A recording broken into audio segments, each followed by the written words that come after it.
Right, fantastic. Well, welcome, folks, to Future Work Scotland. Wonderful to see you all here. It's a fantastic day of weather in Scotland, but some amazing, uncharacteristic weather of late. So or some of us were probably happy for a wee bit of rain lately.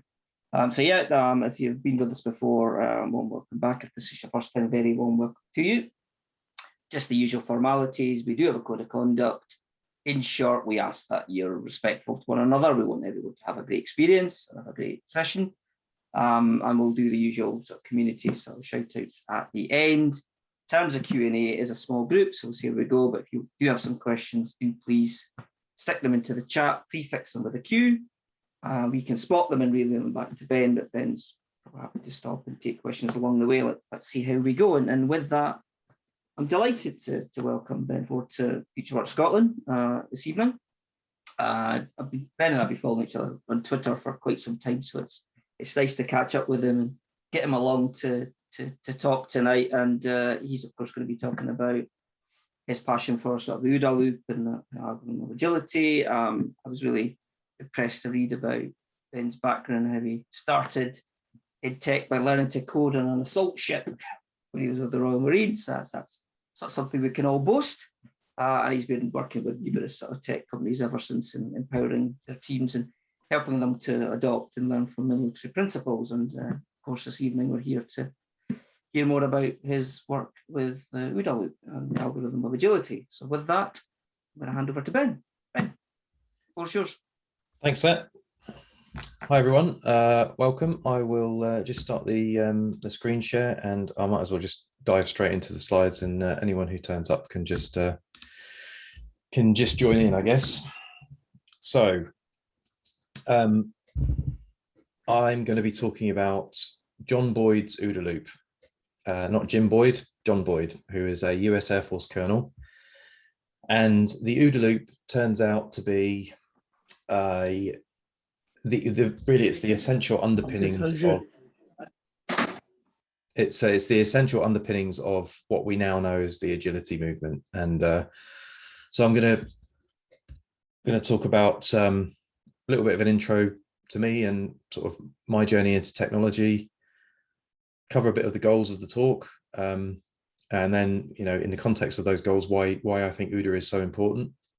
Go over a little bit of the origins of Ooda Loop. Many people in the technology space have heard of Ooda at this point, but it's worth digging into the history and the origins of it to really have a proper understanding. And then I'll cover some slightly more recent explorations that I've been part of. I've been lucky enough to be invited to chat with some real experts on Ooda, and we've got like a 5-hour series of conversations on YouTube, which have been like really, really interesting. And actually the genesis of many of the kind of this diagram that's on screen now, and the other diagrams that I'm going to show as a kind of maybe a counterpoint to some of the slightly opaque representations of the Ooda Loop that are out there, in the hopes of having a different perspective and a different understanding.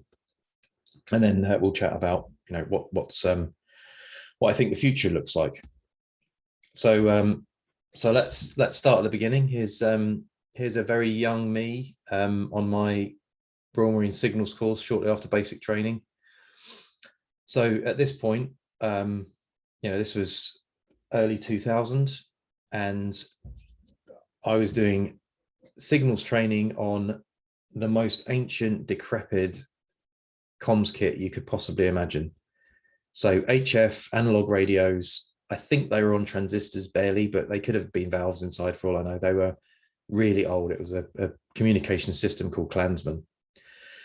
And so I transitioned, as Sat said, I taught myself the basics of Python on board a warship on the way to Iraq in 2003, transitioned into the civilian telecommunication sector, and, you know, into the digital industry. And, you know, the technology couldn't have been more different from what I was doing in the Marines to what I ended up doing in Civvy Street. But, you know, this was what, 20 years ago, and that pace of change is accelerating and accelerating. So my whole tech career has really been underpinned, as everyone else probably in this room have, of increasing, accelerating change. So my goal for this presentation is to really present John Boyd's work on the Ooda Loop and all of his other interests and agility and all of these things as a framework or a mental model for understanding rapid technical change, negotiating rapid and continued technical change. So Ooda can be used as a model for situational awareness and uncovering opportunity. It can be used as a model for experimentation and trying things out, and innovation and learning. And the reason that this is important is because this is what the adoption of technology looks like in historical terms to now. So we've got, over on the left, we've got a century ago where new technologies come on board and they penetrate relatively slowly. This fairly sedate uptake of things like telephones and electricity and air travel and TVs. And then the closer and closer we get to the present day, we get this almost vertical penetration of new things like tablets and smartphones. And that really puts that picture of me as a young signaler into perspective. That was in the days before Facebook, Twitter, social media. The internet was around, AOL was around, smartphones were not a thing. And if you just take a bit of a pause and think about the sheer pace of change that has happened over the last 20 years, and it's all driven by this, we have successive waves of technology, and a portion of each generation is kind of retained to build or accelerate the next generation. So we get this increasingly short iteration cycle. And hold on, I think I'm on the wrong slide. Excuse me a sec. Oh no, that's not, it was the right slide. And really so if anyone's familiar with Wardley mapping, you'll be familiar with the time dimension on this graph, right? So you have the genesis of a new idea, which is, you start in this kind of confused state of, right, we think we've got something, we've invented something new. It's not really very clear. So, when it comes to moving across the Wardley map, and I can go into Wardley maps in the Q&A, but it's sort of a little bit outside of the scope of the talk. So you start in this kind of confused, unclear domain, and then you extract a little bit of clarity from that by trying things out and experimenting. And then over time, that clarity sort of modifies itself into a bit of consistency, and you can start putting building blocks together, and then you start to scale things up. And that's the successive, in fact, you know what, I'm sure I'm on the wrong slide here.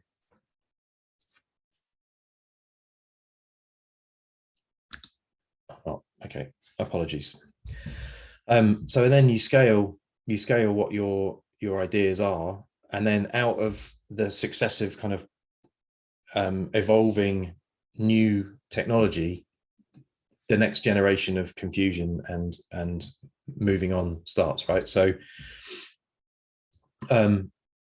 we've got this kind of idea of the technology world, and engineers have this idea of, we live in this kind of complicated machine where we need to discover the entity. So, anyone who's worked in a big organization will be familiar with this kind of mindset, right? We think that we need to discover the entities in our systems, and that if we can just reduce the building blocks of the system down enough, we can understand it. And we've got like this machine that needs to be maintained. And the machine is the domain of experts, and we want to make the system as efficient as possible. But actually what happens is when things are changing really fast, is you end up with fragility, because, and this is a shout out to kind of Dave Snowden's Cynefin framework here, is what we actually have is a complex system, increasingly complex. So instead of entities, it's actually really the complexity of any system is held in the connections between the entities. So you can have a system where you completely understand how all of the entities in that system work, but as soon as you start connecting them together, you get weird or emergent behavior that is not clear from just the underlying entities themselves. You can't take a reductionist view in this world, right? You have to take a holistic view, because you change something and it's not clear what the second, third order effects of that change will be. And instead of a machine to be maintained, you end up with these kind of self-sustaining ecosystems that they behave more like biological systems than designed machines. And the domain of, what would be experts in the complicated world is actually explorers, right? We need to be able to have experimentation going on and trying new things and figuring out how this system actually works, rather than coming with preconceptions of how we think it works, which allows you to build effective versus efficient systems. And the difference is that, efficiency is all about squeezing out the last drop of performance. It's like a factory that you need to optimize how the widgets flow between machines. And effectiveness is more like a system where you need to ensure that if it falls over, it comes back up again, and you've got multiple redundancies, and it's not very efficient, but it's the thing that keeps it working. And that's the way to build resilient systems. And it's resilient systems that we increasingly need. I mean, I know we've got at least one other person here who is doing some work in the NHS while COVID kicked off, as I was. And that, I think, is the classic example of resilience versus fragility, right? When you get a big dislocation in your expectations or how the system works, it's the stuff on the right that allows you to roll with the punches and move forward. And it's the stuff on the left that ends up causing you problems. So that brings us on to the OODA loop. And this is John Boyd's model. This is a diagram that this is my version of John Boyd's diagram, essentially. And I've come to understand the OODA loop beyond the kind of, OODA is a concept that is out there in the wild. Like it's often explained as a circle. I'll go through this a little bit later, but I've come to understand the OODA loop as a universal model for explaining how any entity, be that an individual person. So I often use the example of my martial arts practice to explain the OODA loop. That's one scale. But another entity would be, a system of government, right? That's another scale, and they're all shaped and are shaped by their environment. That's just an inherent sort of behavioral. It's just, that's just how the world works. And the OODA loop turns out, Boyd, I'll go through some of the underlying principles and processes here, but the OODA loop turns out to be a pretty good mental model for reasoning about this stuff at all different scales. So, from, as I said, from even from learning individual skills, like I said, martial arts, all the way up till operations, large organizations, digital transformation. The OODA loop is a system of thinking that is useful across the board. And the reason is that Boyd, this is Boyd. He didn't just come up with the OODA loop, right? He was a prolific reader and explorer. He went back to university to study thermodynamics so he could come up with this thing called the aerial attack study, which was a model of how fighter planes can overcome adversaries and what the dynamics of that are. He came up with this a couple of very long briefings that are available on YouTube, which are treatises on military doctrine, essentially, and strategy. He wrote a beautiful paper in 1976 called Destruction and Creation. It's like 7 pages of absolute wisdom. It's a must read in my view. A discourse on winning and losing, which is a set of notes on how conflict happens in groups. And then almost at the end of his life, he kind of formulated all of this stuff into this thing called the OODA loop, and he drew the diagram that I showed you earlier, like towards, probably after 40 years of musings on things. And the version that we tend to have is this thing here, right? Someone's almost anyone who's heard of the OODA loop, and this is the version that I came across, you have this kind of linear step of, almost like the PDCA loop or many other kind of process models: observe, orient, decide, act, and you just go through this loop, and whoever goes through the loop quicker is the winner. And I'm afraid that's not even 10% of the story. So, the OODA loop has lots of kind of misconceptions. One of them would be that you often hear is that it's about competition and combat. I don't think that's the case. I think it applies to it just as well to ecosystems and cognition. Another one would be that it only applies to individuals. As I said earlier, I think OODA is a fractal system that can be used to reason about any kind of open system that's in interaction with its environment.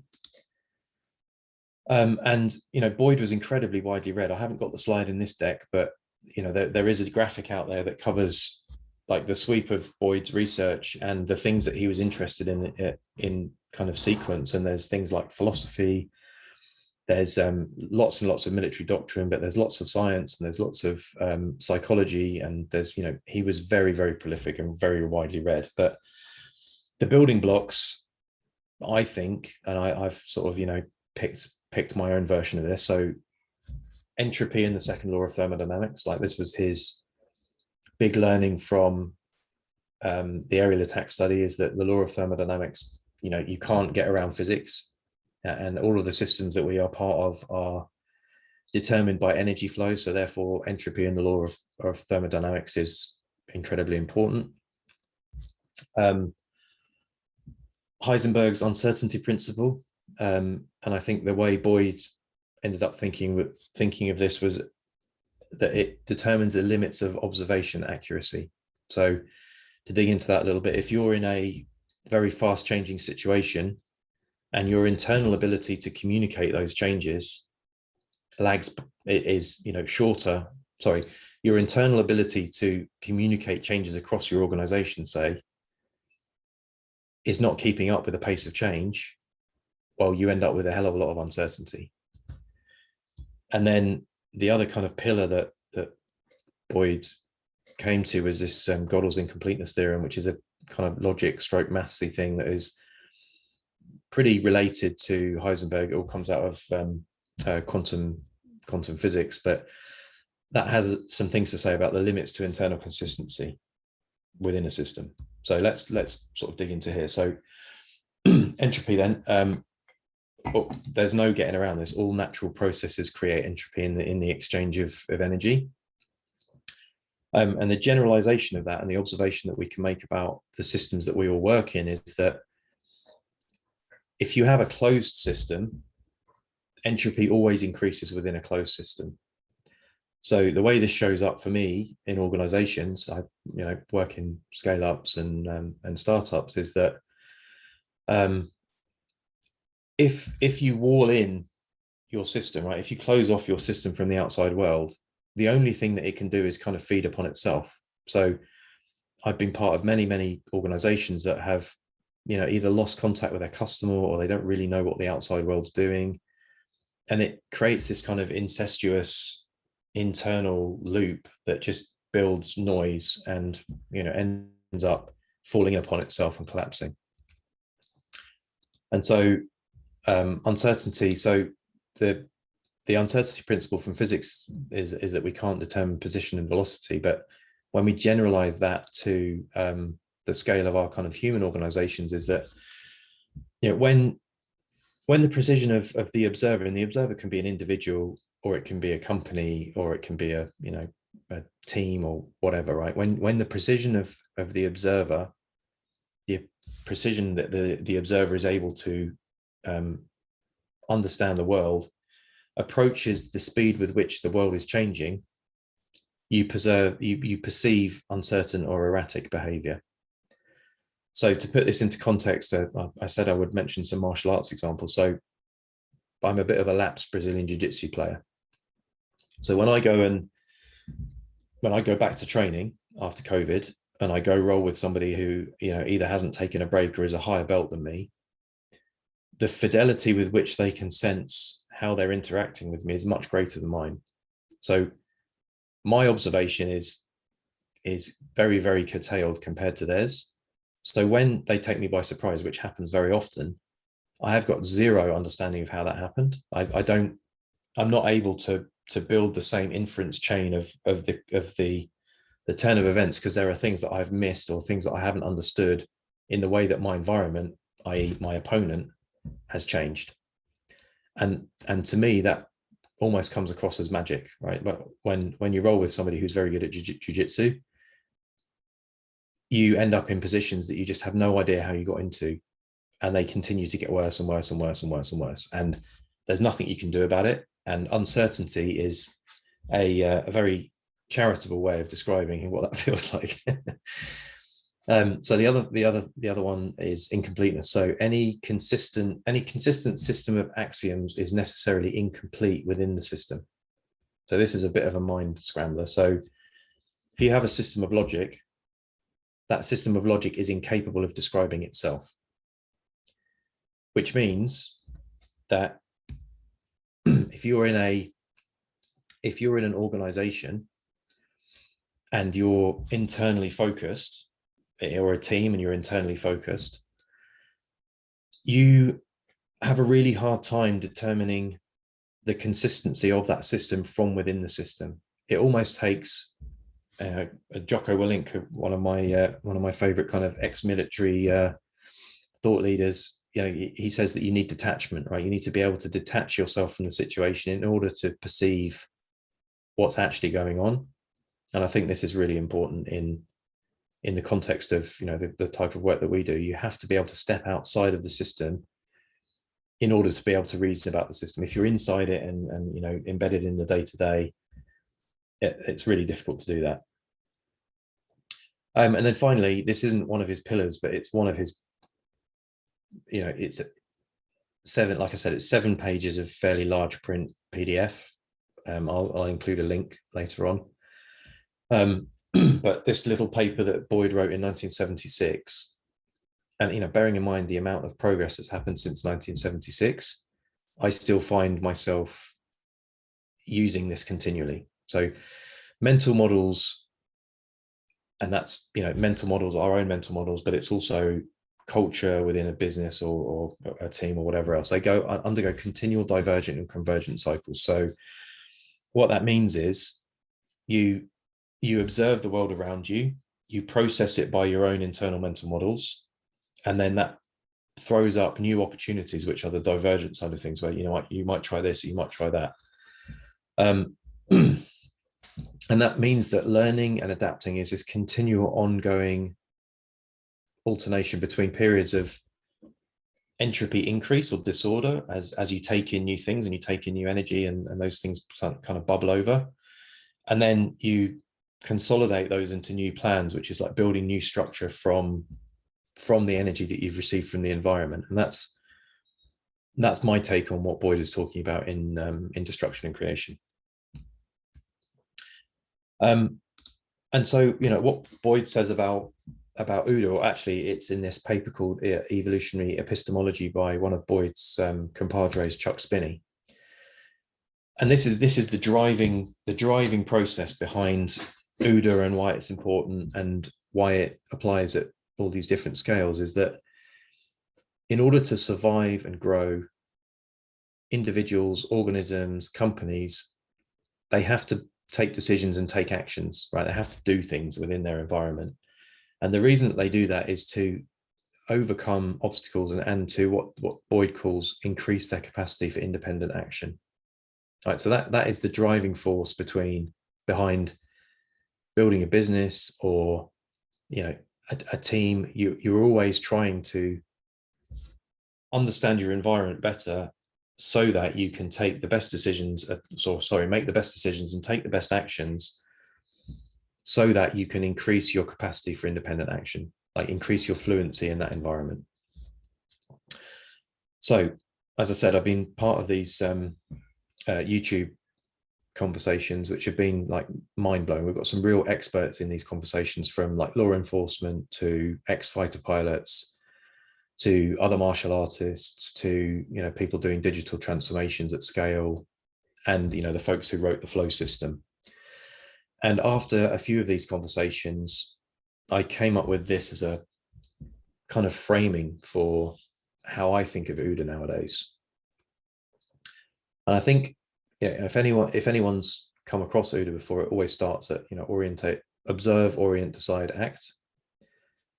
And I actually think that some of the kind of latest research on cognition and other research on ecosystems, I actually think it's really useful to start thinking about Ooda from the point of view of the point at which you take an action. Because whenever you take an action, you always have an expectation, right? So an action, taking the act of taking an action sets an expectation. And that expectation is kind of a shift in your model of the world, right? You before you took the action, you thought one way, and then when you take the action, you have an expectation about how things are going to show up or turn out. And that orientation, it shapes how you observe the world. When you expect to see something, you're more likely to see it, right? This is probably the engine of more business failure than anything else, right? The exec or the leadership team or whoever, they make a decision, they get wedded to it, they want it to be awesome, and that expectation shapes the way they observe how events unfold.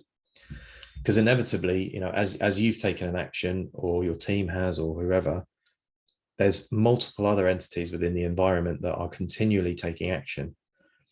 And so these present as observations of our environment, observations of things happening. And then we get another shift in our orientation, which is the degree to which what we observe matches up with what we expect.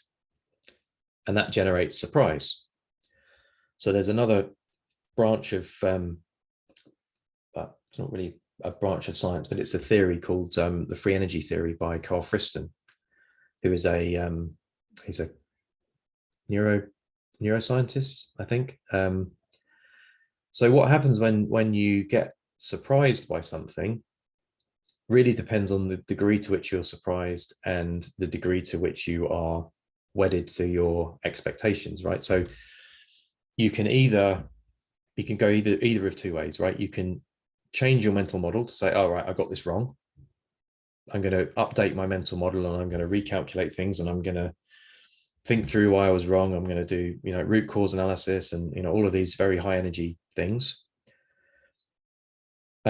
And you can update your model, or you can do the intuitive thing to say, okay, what I thought was going to happen didn't happen. This is what I want the world to look like. What can I do in order to get the world looking more like what I want it to look like? And that is the process of having an intention and triggering another action, which may or may not go through decision. So I didn't call this out properly at the beginning, but in Boyd's original diagram, there are two very important lines called implicit guidance and control. And implicit guidance and control is in the action pathway is the mechanism by which you can skip making decisions. So to go back to my martial arts example, while I'm sitting being confused and thinking about what I might want to do about being confused, my black belt opponent is already intuitively streets ahead of me and 3 or 4 moves ahead, because he knows all the moves that I might make, and he has an action ready to go when I take those steps. And it's similar to a team that has been working together for a long time. They know intuitively what each other are going to do, and there's no need for an explicit decision because it almost is kind of made by osmosis, and it's an intuition at that point. And then you go again. So you get more. You get this action which creates this ripple, which creates an observation. But the problem is there isn't a direct correlation between an action and an observation. It's not like there's in the complex domain, there is not a direct cause and effect. So something that you do cannot be 100% attributed to something that you observe, because there's lots of different things happening. And what it actually looks more like, I think, is something a bit like this, which is that actions are being taken by multiple different players in the environment, at multiple different time frames, at multiple different points. And as the observer on the right, the only thing you see is the echoes of those actions. You don't see the reasons behind them sometimes, or you have to kind of post-process those. So all you can see is this diffraction pattern. So, this big bright spot here, here is definitely going to get your attention. But, what are the components of it? What led to that big dislocation that you might have?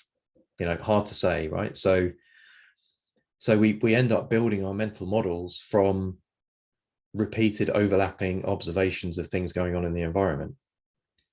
And that can be sort of challenging to process, especially when you've got humans and conversation and you're having to build a shared mental model in a team. So a little bit of sort of conclusion. I think if it's all right, we'll maybe wrap up the kind of talky part and maybe go into Q&A. I always find that this talk tends to throw up lots and lots of questions and lots of observations. So it's nice to have a bit of extra time for Q&A. But so conclusions are that Ooda is fractal, right? They're in any larger organism or organization. And actually, interestingly, those two used to be the same word a few hundred years ago. You've got a collection of composed and overlapping Ooda loops. So each team has its boundary. Each individual within that team has a boundary. Each composition of teams within an organization has a boundary. And that diffraction pattern is a combination of all of the actions undertaken by all of the individuals at every level of that nested kind of structure. And Ooda is and this is again from evolutionary epistemology, it's a dialectic engine. It's the means by which we learn about our environment and learn about how to operate in our environment. So an analytical synthetic. So this is the destruction and creation, right? We analyze, we synthesize, and it's powered by this continuous effort to survive and thrive and build the capacity for independent action. And again, like alternating cycles of entropy increase and decrease. And then if there's one takeaway from this, and this is probably the reason why I got interested in Ooda so much in the first place, working in chaotic tech companies. Boyd talks about Ooda from a competition or combat standpoint, right? It's how can you kill how can you kill the other guy? How can you avoid being killed by the other guy? And he talks about generating this uncertainty, confusion, disorder, panic to bring about paralysis and collapse. And he calls this the conceptual spiral. And really the mechanics of the conceptual spiral are to close off the opponent's capability of interacting with the outside world. So stop them observing reality, feed them bad information or, feed them wrong information, and stop them taking action by feeding those things so quickly that they get stuck in this kind of decide, observe, and they never get a chance to take action. And when you think about it, that's what so many companies do to themselves. You end up with continual new direction and continual new desire to try this and try that and new products. And what you never have, especially from my background is technology, you never have that closed feedback loop of, okay, we did this, the effects that it had in the environment were this, and therefore from those effects, we want to try and do this. What you end up with is a one-way flow of information from the top, in many kind of command and control type organizations, of do this, do this, do this, do this. And what that does is it breaks your cohesion, breaks your understanding of the environment, and it ends up sending you into your own conceptual spiral. And to me, that is the biggest challenge that organizations have, is the speed of change that was depicted in that earlier graph. The biggest challenge is that our internal structures, communications, protocols, decision-making has not change to keep pace with that level of disruption. And that's why we end up breaking our own OODA loops. And that's why an understanding of OODA is important. And with that, I'll stop the slides. I'll actually maybe just show the whole slide deck in case there's anything that we want to, that anyone has any questions and want to dig into any of what we've just talked about. Thank you very much. Okay, no, that's very interesting. I don't nothing in the chat, so I'm happy to open it up. I'll tell you what, I'll stop my screen share for now so we can so I can see everyone, and then I can always open it up again. Yeah, no, that's fine. So yeah, happy to take any questions, folks. Feel free. It's plenty of time, so get your questions to Ben while we've got them. Anything jumping out at anyone? Anyone would want any clarity on any aspect of what Ben covered? It's a lot when I tend to get lots of kind of when I finish this talk, because it is like it's quite a lot. So maybe I should have taken it a little bit sort of slower and gone through things. But yeah, feel free, fire away. Any questions?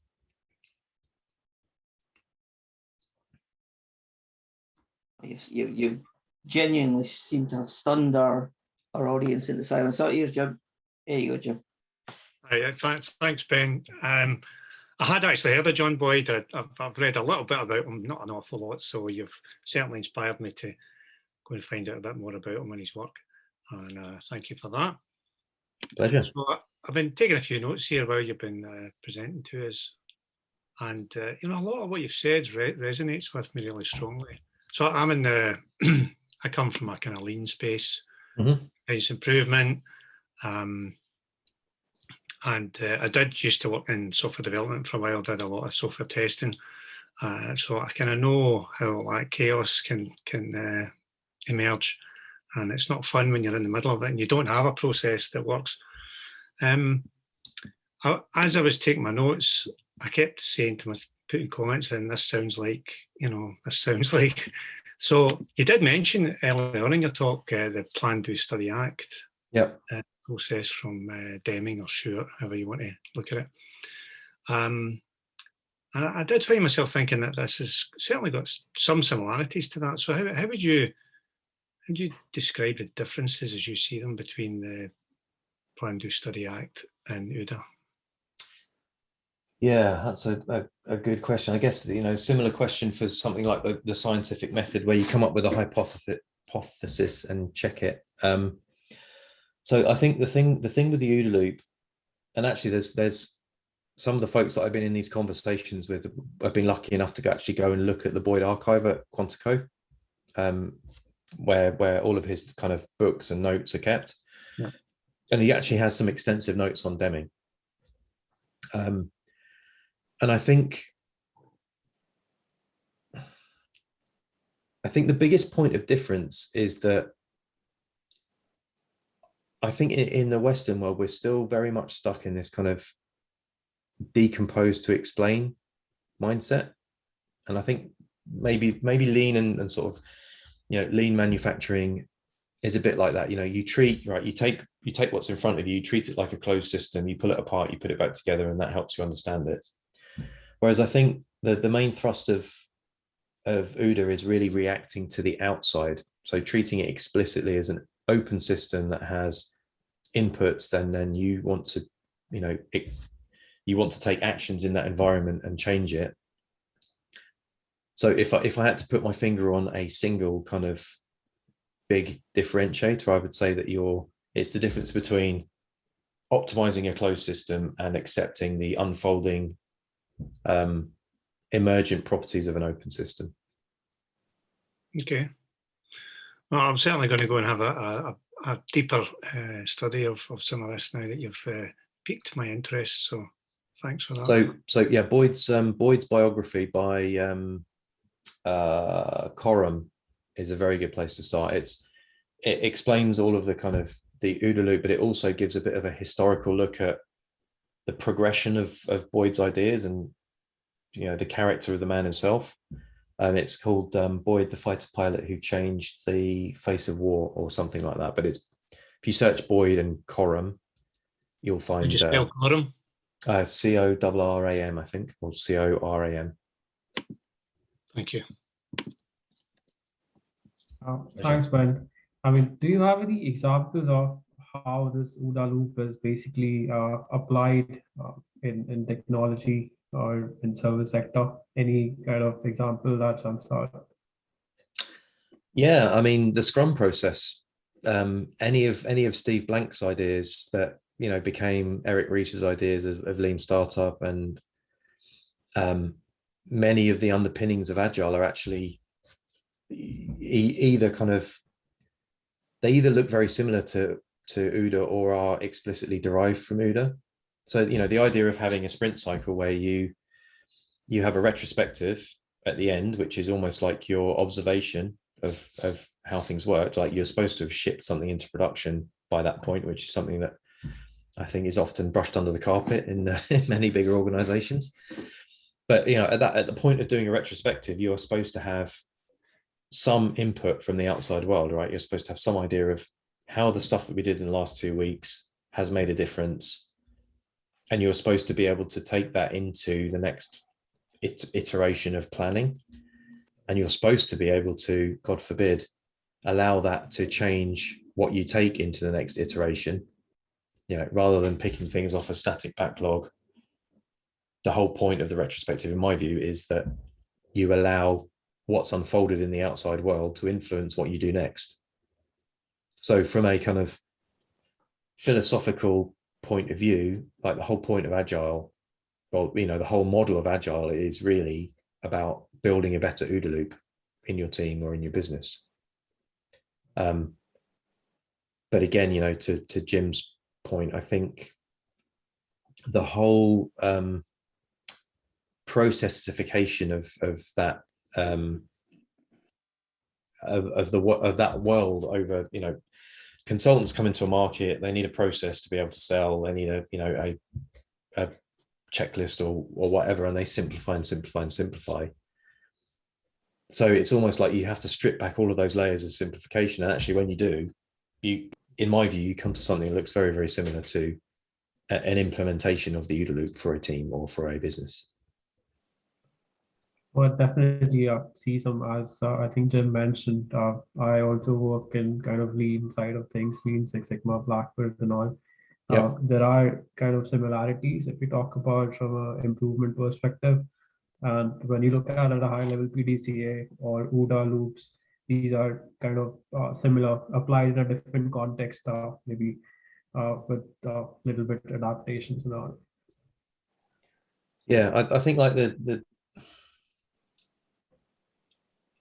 all of the things like Lean and Six Sigma and all of those things, that they were very, very useful.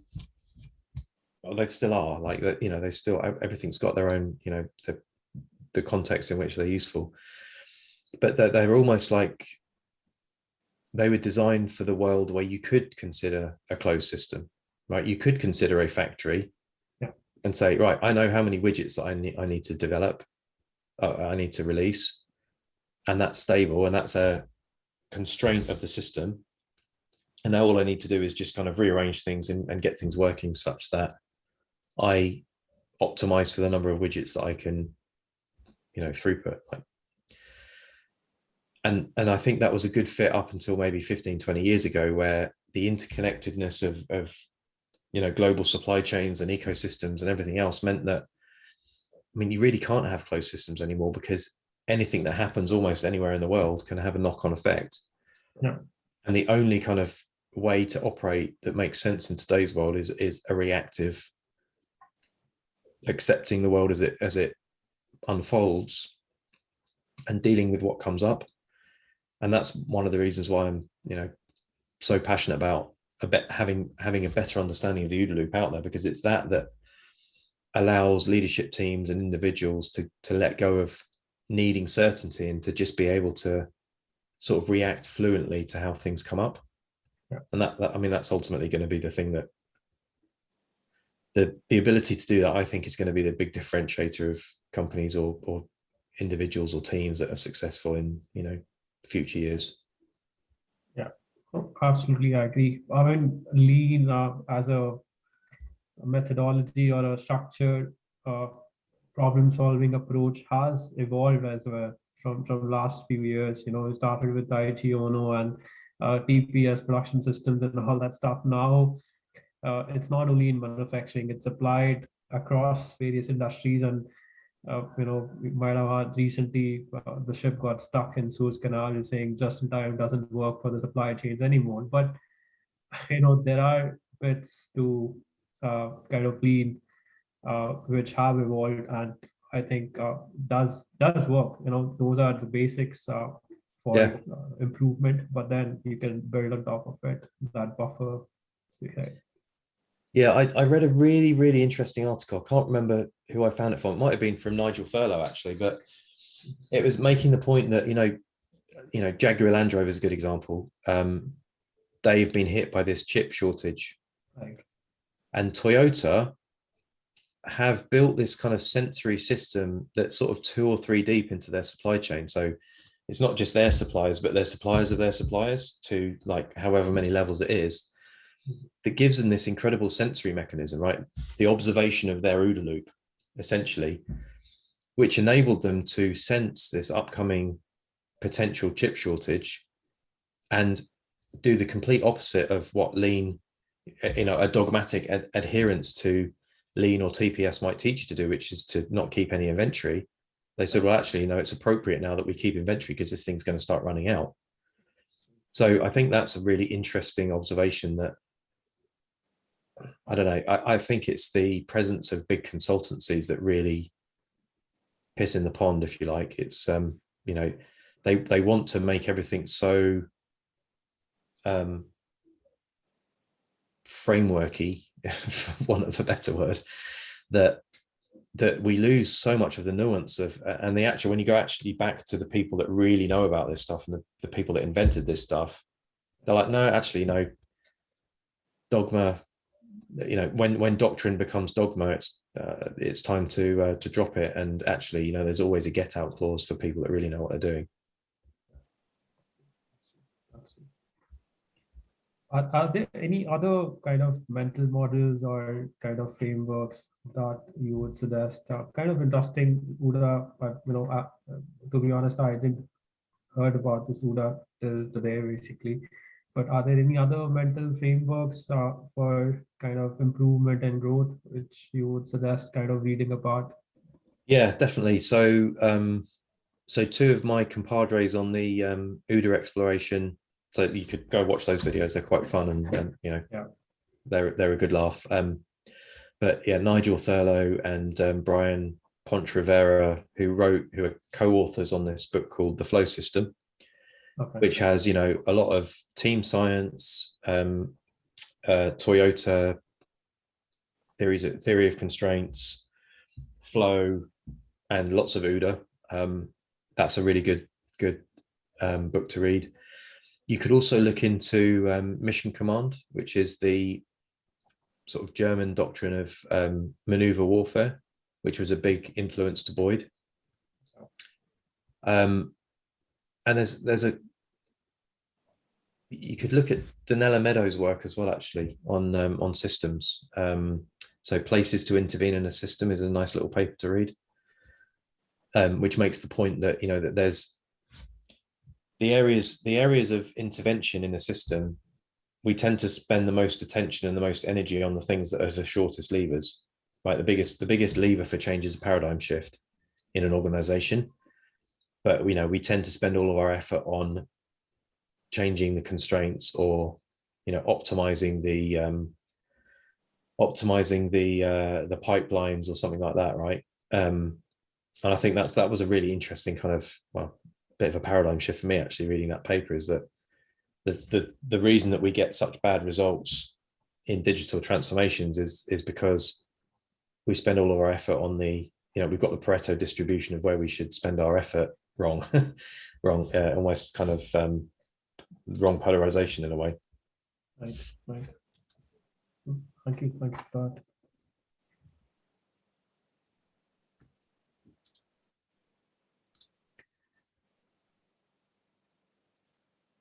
Got another question, if that's okay. Yeah, go for it. So I know you've given us a couple of examples already, Ben, but if we were looking into your client base with you, what would you say would be the number one change in behaviour that we'd see after the application of the help and support that you give them?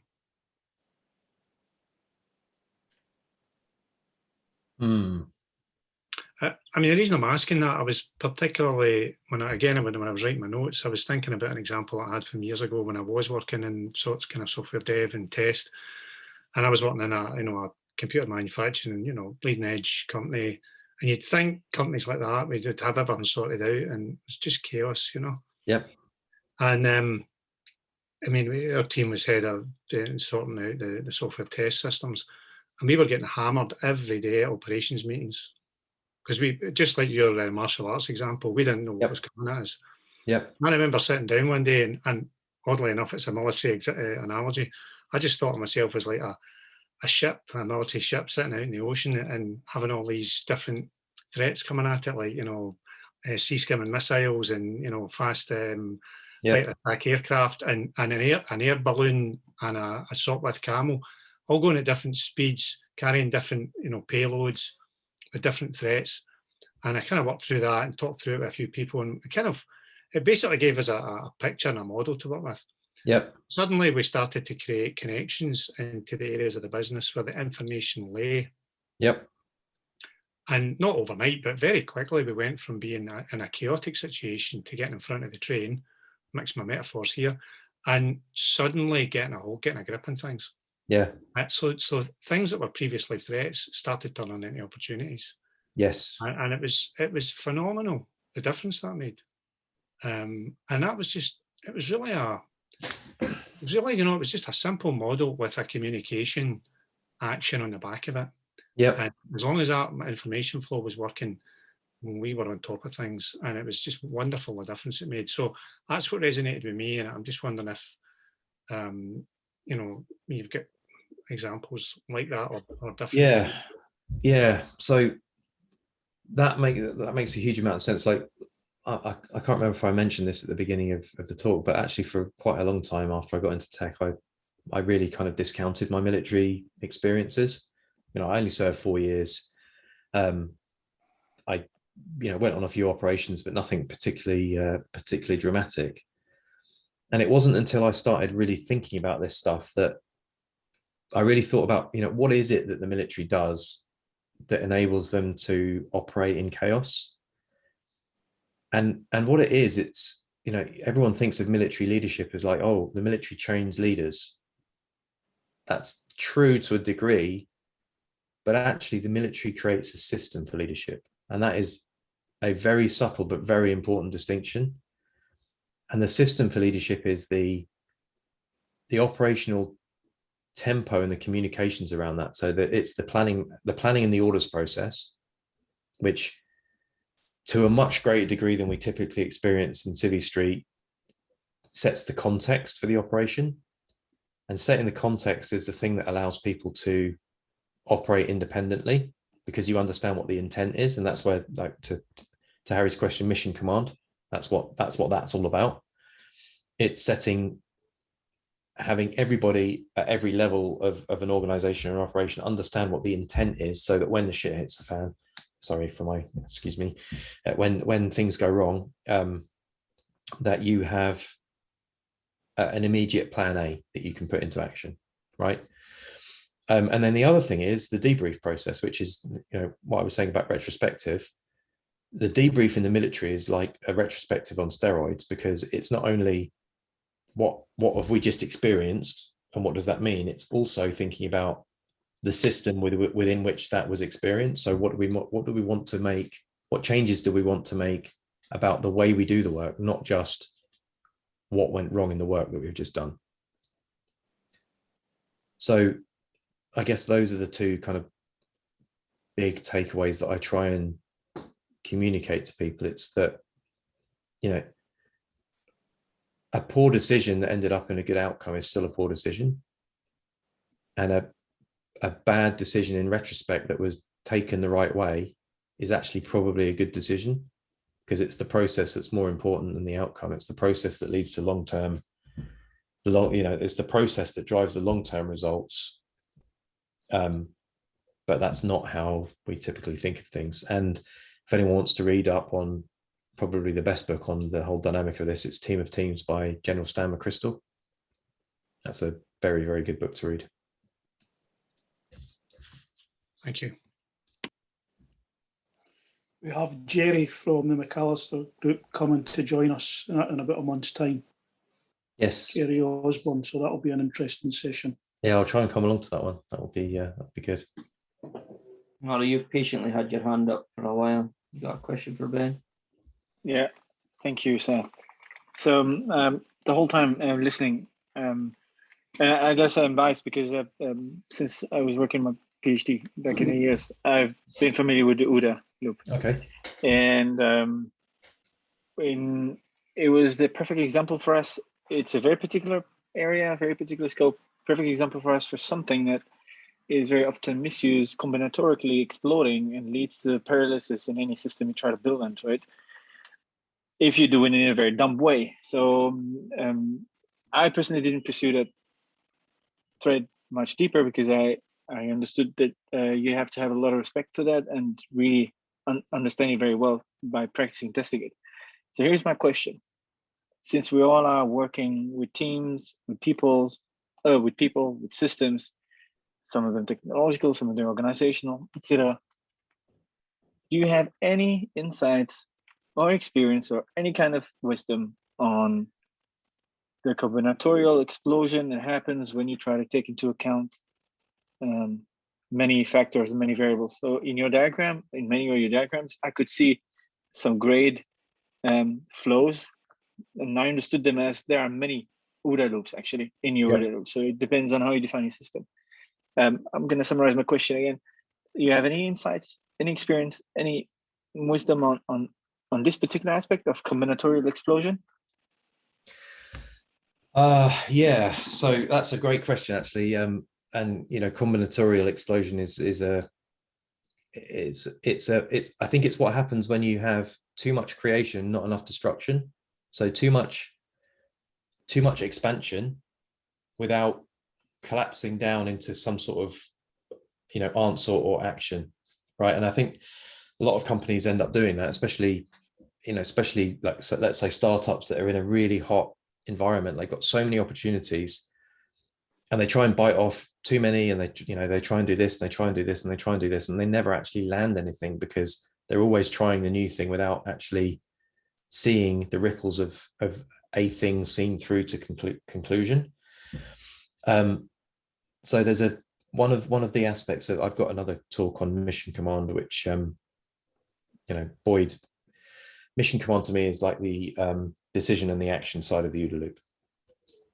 And when you're communicating plans and desired outcomes, the thing that is the commander's intent would be called by the Germans the Schwerpunkt. It's the critical point, or the center of gravity. And that is your opportunity to take control of combinatorial explosion, because that's your own opportunity to collapse the space down. It's like, okay, of this graph of potential outcomes, what is the one critical thing that what is the one critical thing that if I do that, everything else becomes easier or unnecessary? So, for example, with the Germans in the Second World War, it was the Maginot Line. It's like, okay, the French have built this, enormous fortification. If we do what we did in World War I and we attack it force on force, strength on strength, we're going to get minced up. So what can we do instead? And what we can do instead is we can develop blitzkrieg, and we can blast around exactly. You can blast around it and then penetrate absolutely as deep as you can behind that line, so that now you're forcing the combinatorial explosion of, oh, where are the Germans, onto your opponent. It doesn't have to be in a competitive context, but that's what it was in that particular example. So yeah, I mean, the way to get around combinatorial outcomes in a competitive environment is to seize the initiative and figure out what the critical point is and go and attack that with great vigor, so that you're the one who's on the front foot. So having enough destruction, having a good ratio between creation and destruction. All right. One short question. You mentioned some time earlier, some book or some author that wrote some reference textbook on systems. Just after you mentioned Mission Command. It was Donella Meadows. Yeah. Okay, I know the name. Yeah. So she wrote a beautiful little paper which is called Places to Intervene in a System. So if you just search Meadows and Places to Intervene in a System, that's the one. Yeah. And I haven't actually read any of her like bigger books, but that paper was brilliant. Places to Intervene in a System. That's it. Yeah.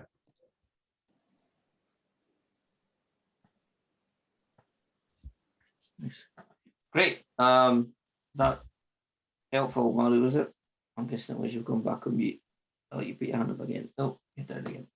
Okay, any other last questions? I'm happy to kind of bring it to a close. I think Ben's done an admirable job of expanding on his deck, and it is quite an involved sort of subject matter. I think I'm definitely going to watch back your recording because I was kind of distracted in the background a few times. I think it takes a bit of. Yeah, I'll in the meetup group I'll drop a link to the playlist I've got that contains both our 5 Ooda conversations with Nigel and Ponch and a few others, including various people that you might have seen and commenting on Ooda on LinkedIn. But there's also a few conversations I've had in there with scientists and other folks that are, well, if you're kind of bored and you can't get out anywhere else, there might be a good way to spend your time. But otherwise, I would suggest getting out in the sun. Just a short thing on this, Seth and Ben. Ben mentioned earlier or showed earlier a slide of the misunderstanding or the wrong way to explain and present Ooda. This phenomenon happens with everything, including PDCA and the design thinking lifecycle. They're always wrongly understood. Even in meetups, it's just shocking how it's always presented as a cycle. Maybe oversimplification, maybe people are not aware of it, but it's never the way it looks. It's never just a closed loop like that from one step to the next. It seems to be a phenomenon with all frameworks. Maybe we don't like complexity, but I just wanted to mention this. Yeah, that's a really good point, actually. It's almost like a local minima that you get captured in, because it's okay, this thing is about observation, orientation, decision, and action. Okay, it's really easy to understand that you go from one to another to another to another, and then back again, and it's really easy to understand that the quicker you do that in comparison to your opponents, the more likely you are to win. And it's not wrong. It's just if you're talking sort of evolutionary terms, it's just a local minima in a search space. It's a place that you can get stuck because it's easy to think that you understand it, but there's always more to dig. And that's, that is absolutely true, Maru, of so many different aspects. There's always more to discover. Most definitely. That's probably a nice place to end there. There's always more to discover. Of course there is. So not just to say thanks, Ben. Great to host you this evening, and thanks for sharing your presentation. My pleasure. Thanks for having me. We'll get the recording. Thanks for the questions, everyone. Yeah, great questions, great engagement, folks. Thank you all. We'll get the recording out the next few days, and I'm sure others in the meetup group will catch up with it. If you've got other stuff you mentioned that you're happy and keen to share, you're welcome to share it in meetup. You can share it in the LinkedIn group. Whatever takes your fancy. I'm sure people enjoy catching up on that and using that to sort of deepen their understanding of the material you've kind of scratched the surface of this evening. So thanks for doing that, and thanks folks for joining. I hope you found that useful. Just the usual sort of wrap up community shout outs. Got a few for you this evening. I shared something in LinkedIn earlier in the week in our group. I don't know if you saw it. You might not all be in there. So I'm going to share it here for you just in chat, just so you've got it. So this is for a conference in August, so next month. And Daniel Mezek has been in touch with us about it. He's part of the team organising it, and he's also kindly gave this group a 50% discount. So if you're interested in that, check that out on LinkedIn. I'll see if you can find the code as well. I'll just share it here for you, just so you've got it. Just bear with me. As I say, the info is in our LinkedIn group. If that's also somewhere you'd like to engage with other members of the community, then feel free to join that. Let me just share that here. So that's the code you need to use if you're interested in. It's a good one. It's Daniel's work in kind of the open leadership network space, invitational leadership. So it's good stuff. So he's offering this community a 50% discount. Also in October, the Lean Agile Exchange, I think that's the second year it's running. So they're scheduling programs live as well now. So take a look at that if you're interested in that. I'm speaking at that this year. So looking forward to that. There's lots of other really good sessions there. So take a look, and that's a kind of amalgamation of a few different sort of community groups. So Agile Cambridge, I think it is, Agile Manchester, Agile City Bristol, London, and Lean Agile Scotland. So it's a few groups that collaborate to make that happen. I think it was well received last year, so it's running again this year. So there's that. And just our usual program. So next month, we're excited to welcome none other than Esther Derby. Esther Derby will be our speaker at the beginning of the month. So Esther's session's on the 11th. That's on 7 rules for positive productive change. It's also a book she's written with the same title. So do look out for that if you're interested to hear more from Esther. If you don't know Esther, I'm sure you probably do. Esther was the co-author of Agile Retrospectives with Adana Larson, who's also joining us later in the year in October to talk about her work in the agency fluency model. And then we've also got another session for you later in August with Chris O'Rourke, who's going to be talking about organizational wellness. I think that's another fairly important topic. So look out for that. And as Donald mentioned earlier, we've got a session in with Jerry Osborne in September, and Jerry's a sort of UK partner on the Crystal group. So he works with General Stanley McChrystal. So he's part of that kind of community. So he's our speaker in September. And yeah, and I've mentioned the Dana Larson one. So yeah, that's what we've got in the program for you. And also our friends at Lean Agile Edinburgh have got their event in August. It's well on the 18th, and I'm their guest speaker. So if you're interested to see me on the other end of it, then feel free to join that. I'll be talking about my passion for social leadership. So it's based on the work of Julian Stodd, who you might remember joined us in 2020. Donald and I are big fans of his work in that kind of space, and I've actually continued to follow Julian's work, and I've been applying a lot of Julian's work in some of the initiatives that I lead in my day job. So I've actually got a talk which expands on some of that stuff and how it's kind of resonated with me and how I've applied it on some large scale kind of community development initiatives. So that's what I'll be talking about. So yeah, that's Lean Agile Edinburgh in August. And I think that's everything. If there's anything else any of you guys want to share, the communities you're in, you're welcome to do so. It's a very small group. So if you've got somebody you've seen that you think might be of interest to others, feel free to unmute and shout out. If not, we'll bring it to a close. A wee thank you to Sheila for the lead on Chris. Yes, Bob. Thank you, Sheila, as always. Yeah, lots of good stuff. So hope we'll see you again, and hope you enjoyed the session. We'll get the recording in the next couple of days. I certainly want to watch it back. And yeah, look after yourselves, and hopefully we'll see you for Esther's session next month. Thanks again, folks. Thank you. Thanks all. Cheers. Thank you very much. Bye. Bye.